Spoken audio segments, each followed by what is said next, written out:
안녕하세요. 우리 주 예수님의 은혜가 함께 하시기를 빕니다. 오늘도 하나님께 예배하시며 어떻게 신앙하며 살아야 할까 그것을 생각해 봅시다. 그러면 사도신경으로 우리의 신앙을 고백하겠습니다. 나는 전능하신 아버지 하나님 전지의 창조주를 믿습니다. 나는 그의 유일하신 아들 우리 주 예수 그리스도를 믿습니다. 그는 성령으로 잉태되어 동정녀 마리아에게서 나시고 본디오 빌라도에게 고난을 받아 십자가에 못 박혀 죽으시고 장사된 지 사흘 만에 죽은 자 가운데서 다시 살아나셨으며 하늘에 오르시어 전능하신 아버지 하나님 우편에 앉아 계시다가 거기로부터 살아있는 자와 죽은 자를 심판하러 오십니다. 나는 성령을 믿으며 거룩한 공교회와 성도의 교제와 죄를 용서받는 것과 몸의 부활과 영생을 믿습니다. 아멘. 찬송가 515장, 옛날 찬송가로는 256장입니다. 눈을 들어 하늘 보라. 1절 부르고 같이 기도하겠습니다.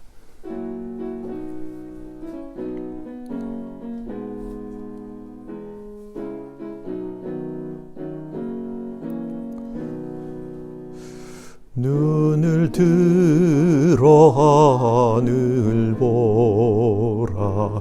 어지러운 세상 중에 곳곳마다 상한 영의 단식 소리 들려온다. 빛을 잃은 많은 사람 길을 잃고 헤매이며 당자처럼 기진하니 믿는 자여 어이할꼬.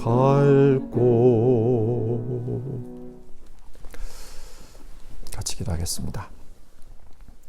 하나님 아버지, 우리에게 하나님의 자녀라는 귀한 신분을 허락해 주시고 또 하나님을 믿으며 살아갈 수 있도록 우리를 이끌어 주셔서 감사를 드립니다. 오늘도 하나님 앞에 예배하며 하나님의 자녀답게 또 하나님의 교회의 사람답게 사는 것이 무엇일까? 그것을 생각하며 하루를 시작합니다. 하나님 앞에서 온전하게 살 수 있도록 성령 하나님 도와주시옵소서. 또 하나님의 뜻을 알고 자기 자신을 돌아보며 그 뜻에 맞춰 쳐서 복종케 하는 그런 삶을 살 수 있도록 도와주시옵소서. 정말 하나님의 사람답게 살기를 원합니다. 오늘도 이 예배하는 이 시간 우리와 함께해 주옵소서. 예수님의 이름으로 기도드립니다. 아멘. 함께 읽으실 성경 말씀은 로마서 15장 1절에서 6절 말씀입니다. 한 절씩 교독하겠습니다. 믿음이 강한 우리는 믿음이 약한 사람들의 약점을 돌보아 주어야 합니다. 우리는 자기에게 좋은 대로만 해서는 안 됩니다. 우리는 저마다 자기 이웃의 마음에 들게 행동하면서 유익을 주고 덕을 세워야 합니다. 그리스도께서도 자기에게 좋을 대로만 하지 않으셨습니다. 성경에 기록하기를 주님을 비방하는 자들의 비방이 내게 떨어졌다 한 것과 같습니다. 무엇이든지 전에 기록한 것은 우리에게 교훈을 주려고 한 것이며 성경이 주는 인내와 위로로서 우리로 하여금 소망을 가지게 하려고 한 것입니다. 인내심과 위로를 주시는 하나님께서 여러분이 그리스도 예수를 본받아 같은 생각을 품게 하시고 한 마음과 한 입으로 하나님 곧 우리 주 예수 그리스도의 아버지께 영광을 돌리게 해주시기를 빕니다. 아멘.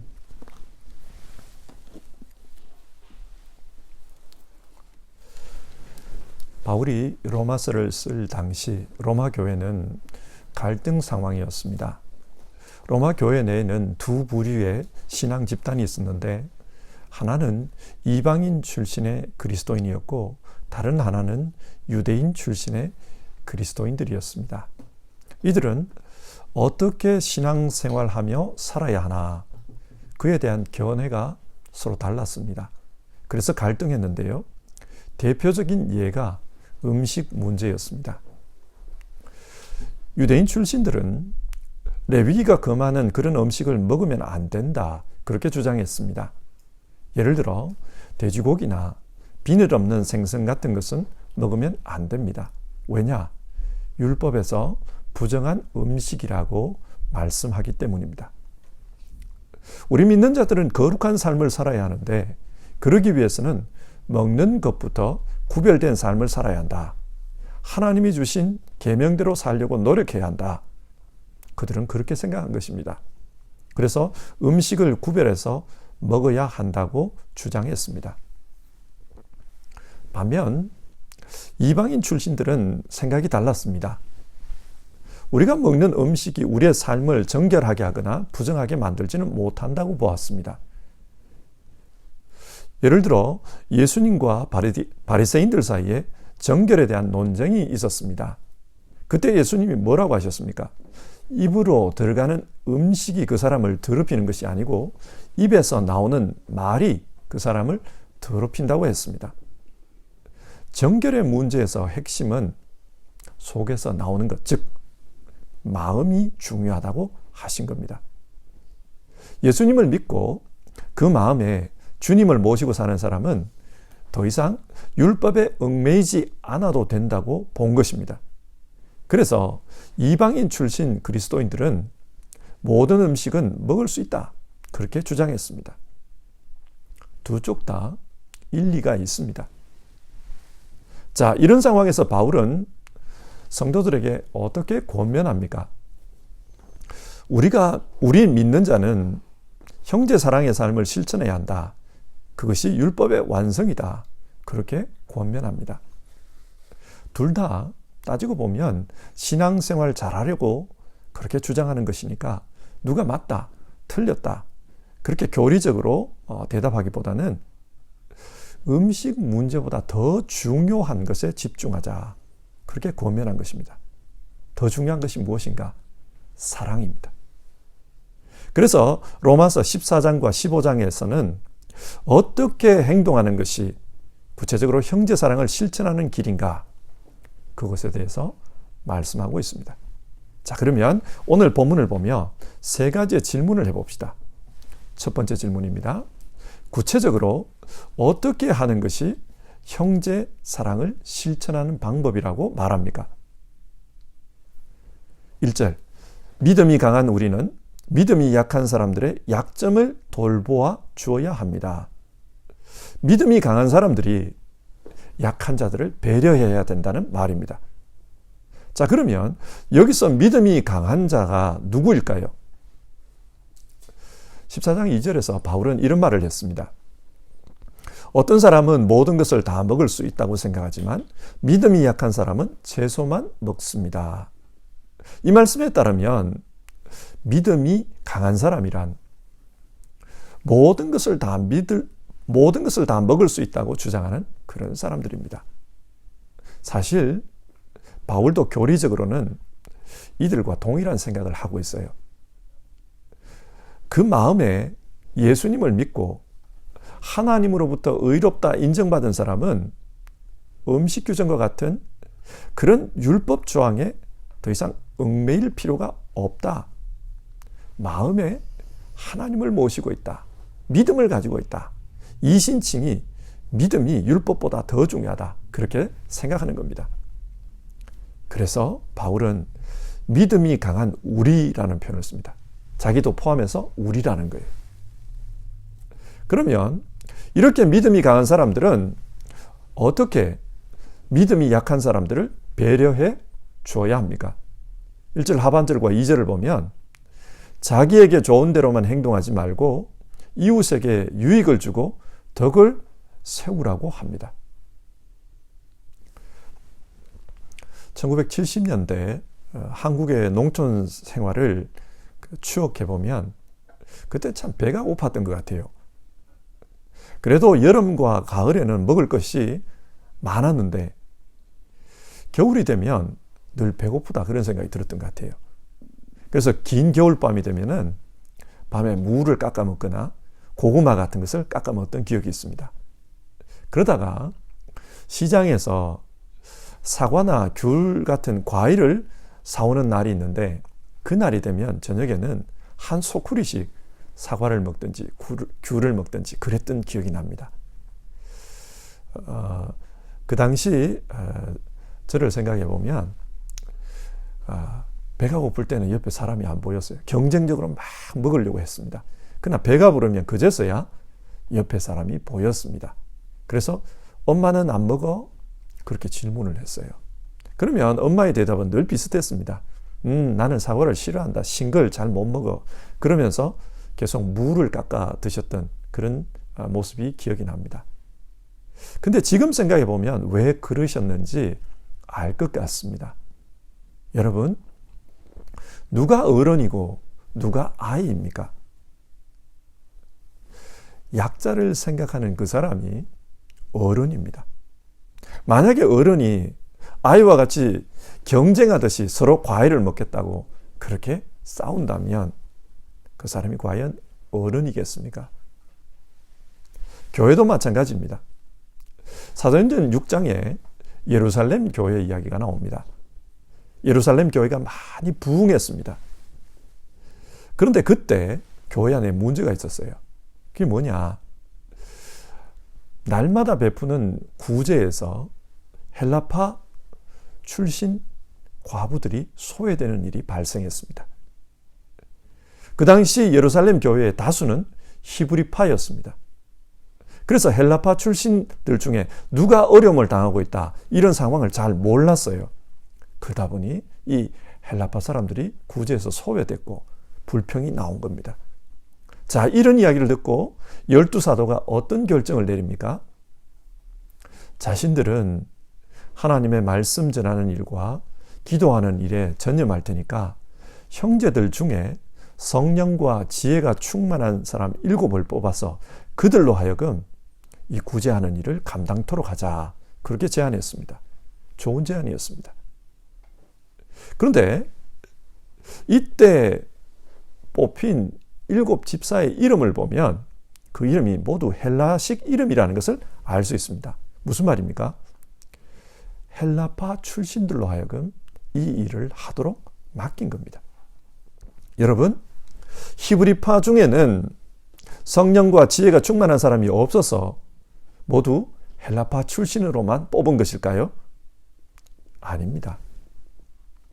사도들은 교회 전체를 생각한 것입니다. 그래서 헬라파들에게 이 일을 맡기는 것이 교회 전체로 볼 때는 더 낫다, 그렇게 생각한 거예요.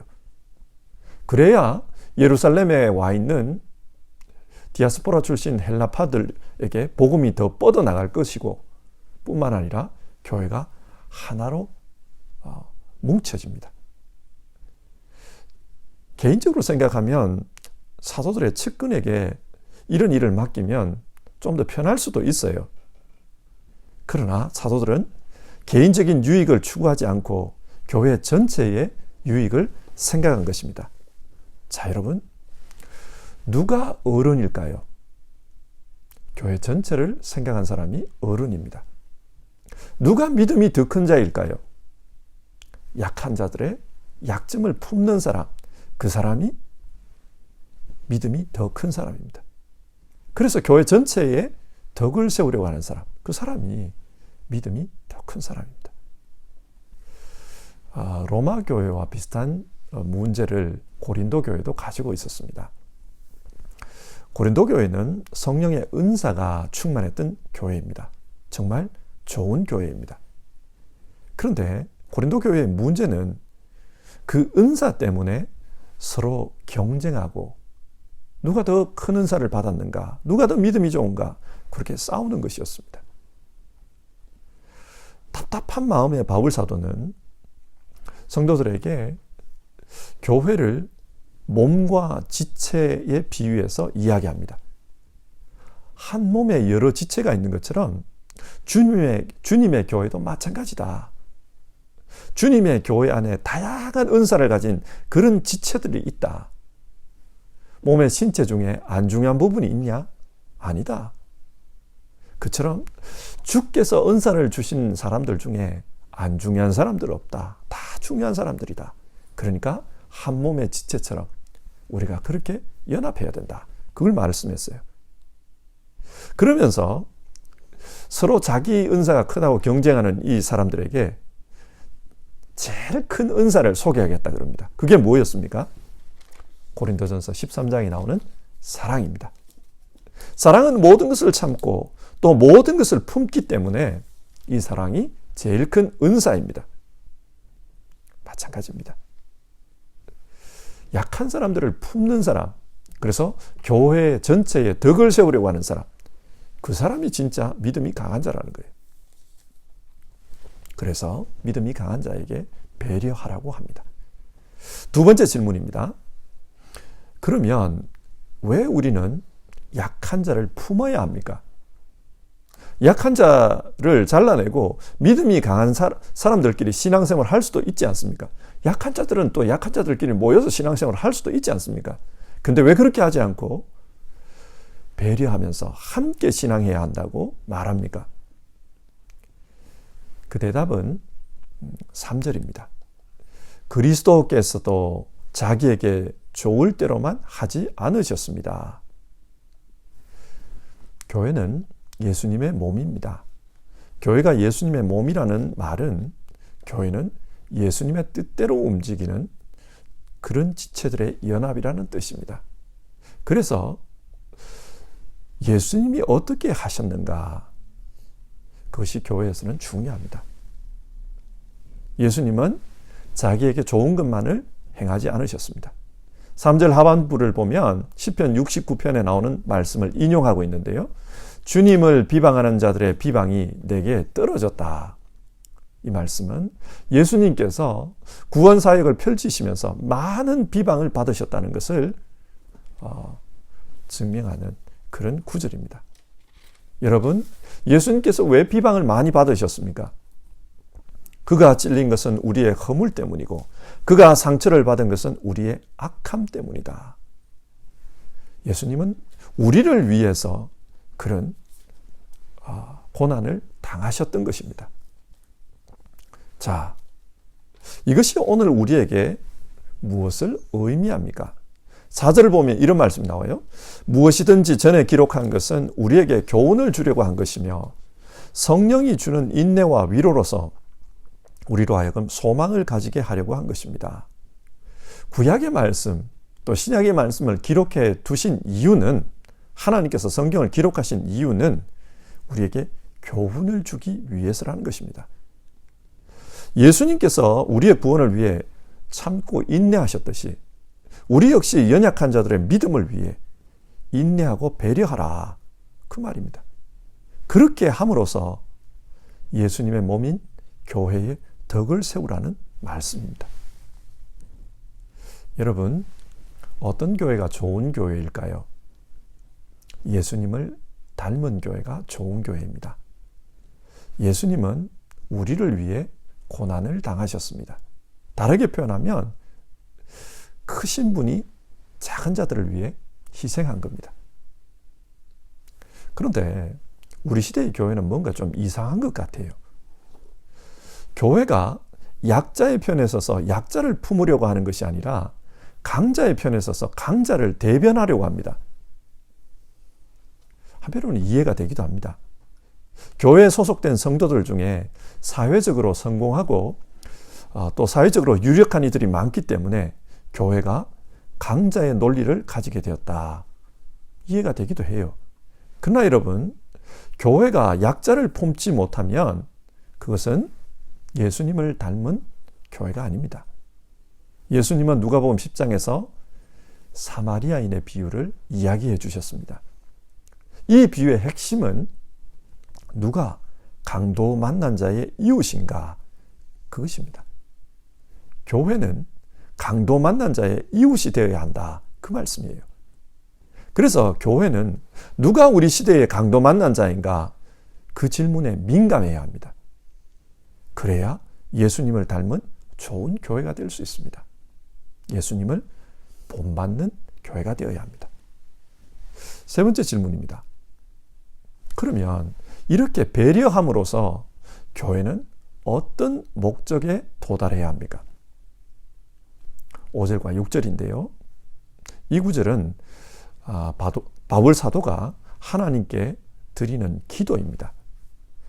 여러분이 그리스도 예수를 본받아 같은 생각을 품게 하시고 한 마음과 한 입으로 하나님 곧 우리 주 예수 그리스도의 아버지께 영광을 돌리게 해주시기를 빕니다.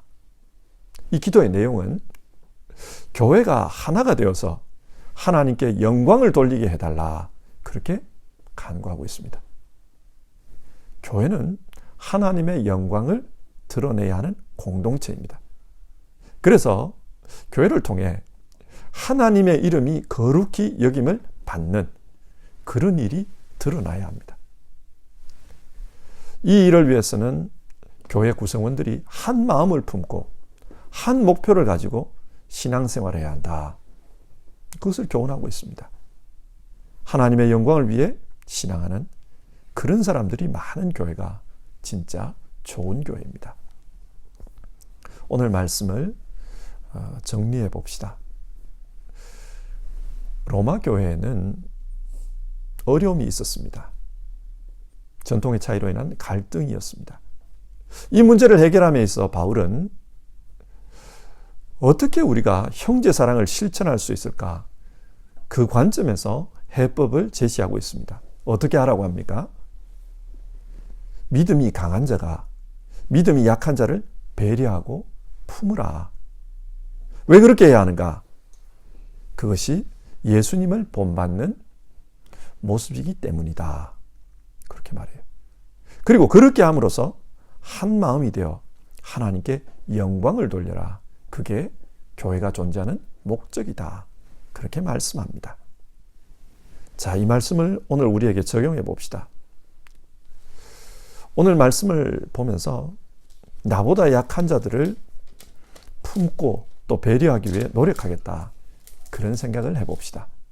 그리고 이런 행동을 통해 예수님을 본받고 또 하나님께 영광을 돌리며 살겠다. 그런 소망을 가져봅시다. 흔히 약자를 품으라 그러면 많은 사람들이 자기 자신을 약자라고 생각해요. 그래서 다른 사람에게 너는 나를 배려해야 돼. 그런 생각을 가집니다. 그래서 자기에게 배려해 주지 않으면 저 사람 믿음 없다. 그렇게 생각을 해요. 근데 여러분, 이렇게 생각하면 교회는 절대 하나님의 영광을 드러낼 수 없습니다. 서로 배려해야 합니다. 어떤 목사님의 설교에서 들은 이야기입니다. 19세기 영국의 영적 부흥을 이끌었던 스펄전 목사님에게 일군의 무리들이 찾아왔습니다. 이들은 스펄전 목사님의 설교에 많은 감동을 받았던 사람들인데요.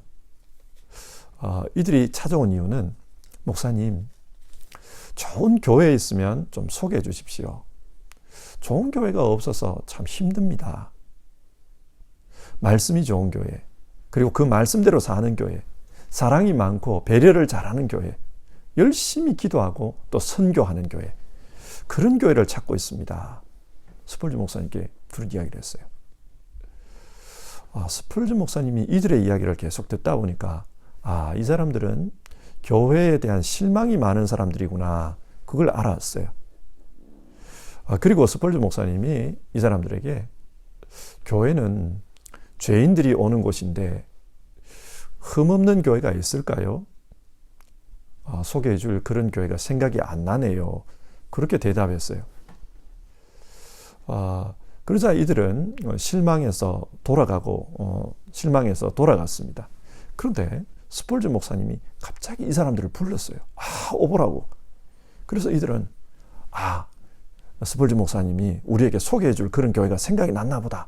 그래서 급히 돌아갔습니다. 근데 스펄전 목사님이 이런 말을 해요.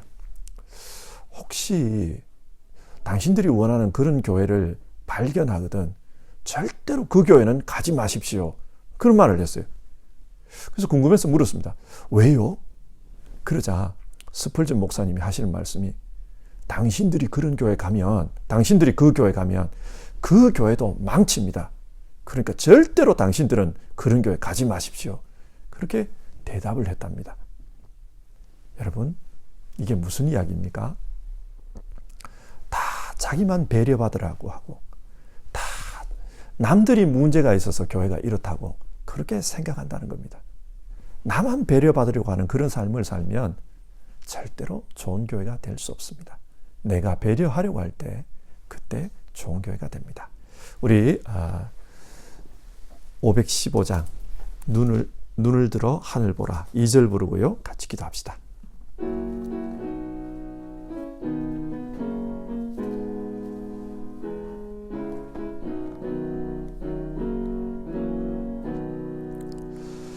눈을 들어 하늘 보라 어두워진 세상 중에 외치는 자 많건 많은 생명수는 말라서라 죄를 대속하신 주님 선한 일꾼 찾으시나 대답할 리 어디 있나 믿는 자여 어이할꼬. 우리 같이 기도하겠습니다. 오늘 성경은 서로 배려하면서 형제 사랑을 실천하라고 합니다. 내가 먼저 품겠다. 그런 마음을 가질 때 정말 예수님이 원하시는 그런 교회가 될 수 있습니다. 그래서 여러분 우리 이렇게 기도해 봅시다. 주님, 약한 자를 품으며 신앙할 수 있게 도와주시옵소서. 주님, 우리 시대의 강도 만난 자가 누구인지 그 생각을 하며 신앙하게 하옵소서. 그리고 주님, 나를 통해서 하나님의 이름이 거룩히 여김을 받는 그런 일이 나타나도록 신앙하게 하옵소서. 우리 이 제목 가지고 같이 기도해 봅시다.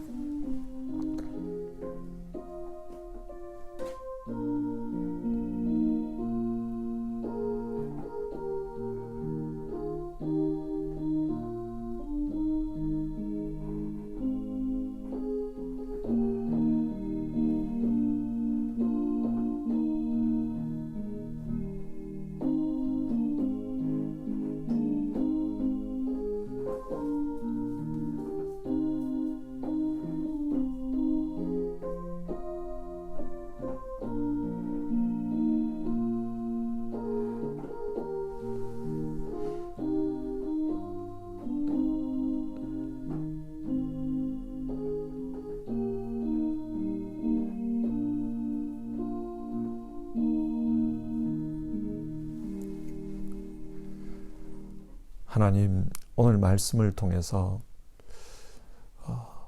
실제 교회 생활 가운데 어떻게 형제를 사랑해야 하는가, 바울 사도를 통해서 주신 말씀을 우리가 살펴보았습니다. 나보다 더 약한 사람들을 배려하고 또 그들을 품는 가운데 교회에 덕을 세우라고 우리에게 그렇게 권면했습니다. 우리가 그렇게 해야 될 이유는 우리 주님께서 그렇게 하셨기 때문입니다. 우리는 모두 예수님을 본받아야 되는 사람이기 때문에 그렇게 살라고 했습니다. 그리고 그렇게 사는 가운데 하나님의 영광을 드러내는 것, 하나님의 이름이 거룩히 여김을 받고 또 세상 속에 영광이 드러나는 것, 그것이 우리가 살아가는 목적이기 때문이다. 우리 말씀 나눴습니다. 하나님 교회의 사람으로서 또 하나님 자녀로서 정말 우리 믿는 모든 사람들 배려하면서 살 수 있게 도와주시고 더 약한 사람들을 품으려고 노력하며 사는 그런 신앙생활 되도록 도와주시옵소서. 성령 하나님, 우리 마음속에 정말 사랑을 넘치도록 부어주셔서 우리로 하여금 사랑하며 살게 하여 주시옵소서. 배려하며 살게 하여 주시옵소서. 그리고 우리 시대의 강도 만난 자가 누구인가 그 생각을 하면서 함께 기도하는 그런 삶을 살게 하여 주시옵소서. 하나님, 정말 하나님의 영광을 위해서 살고 싶습니다. 우리를 도와주시옵소서. 오늘도 예배하는 한 사람 한 사람 주님 축복해 주시고 그 삶 가운데 하나님이 원하시는 이 믿음의 삶이 이루어지게 하옵소서. 예수님의 이름으로 기도드립니다. 아멘. 하늘에 계신 우리 아버지, 아버지의 이름을 거룩하게 하시며 아버지의 나라가 오게 하시며 아버지의 뜻이 하늘에서와 같이 땅에서도 이루어지게 하소서. 오늘 우리에게 일용할 양식을 주시고 우리가 우리에게 잘못한 사람을 용서하여 준 것 같이 우리 죄를 용서하여 주시고 우리를 시험에 빠지지 않게 하시고 악에서 구하소서. 나라와 권능과 영광이 영원히 아버지의 것입니다. 아멘.